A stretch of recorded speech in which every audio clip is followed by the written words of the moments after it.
Hey, how's it going guys? Captain Kuba here and welcome to another God of War video. As I'm sure you all know, yesterday we got another 1 minute and 30 seconds of footage from Game Informer.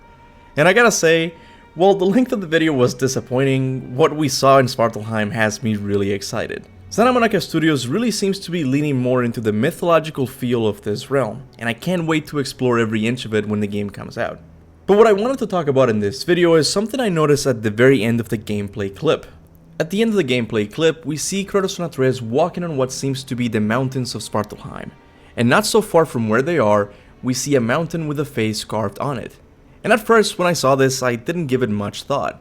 After all, there are a couple of these carved in Midgard, and I don't necessarily think that they are important. So it's very possible that this is just one type of decoration we'll see in Svartalfheim.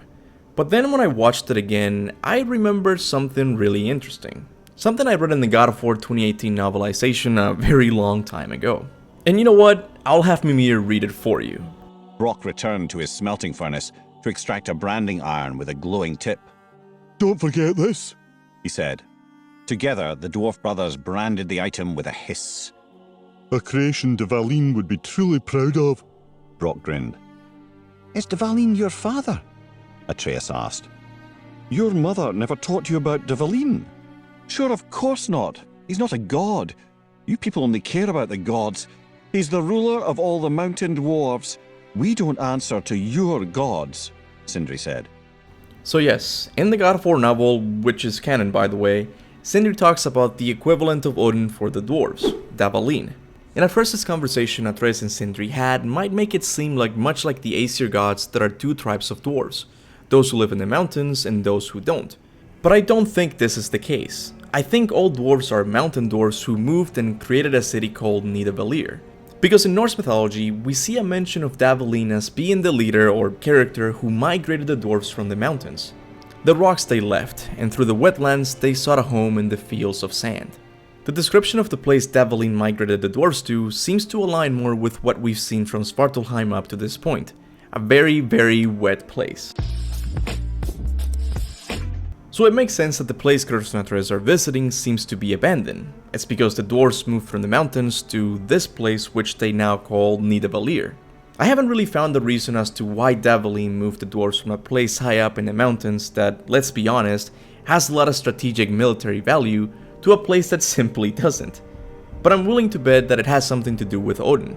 It's also important to mention that Dvalin, much like other Norse mythology characters, is one that not much is known about.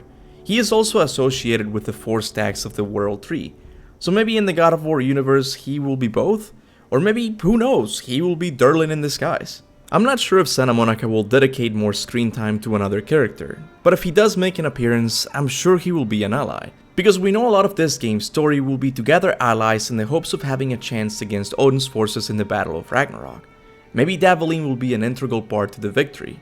Let me know what you guys think about this obscure character in the comment section below. I know this was a short video, it's just that I saw the face carved in the mountain and I remembered this conversation Atreus and Sindri had in the novel, so I wanted to get you guys hyped up by talking about it. As always, I want to thank all of my members for supporting my channel monthly. This past few weeks have been a shit show for me, so it's good to know that I still have some people that have my back. This channel truly would not be where it is right now without your support. I would also like to thank everyone who likes and shares my videos. I know it doesn't seem like much, but trust me, it really does help. And with that said, thanks for watching, and remember, go forth in the name of Ragnarok.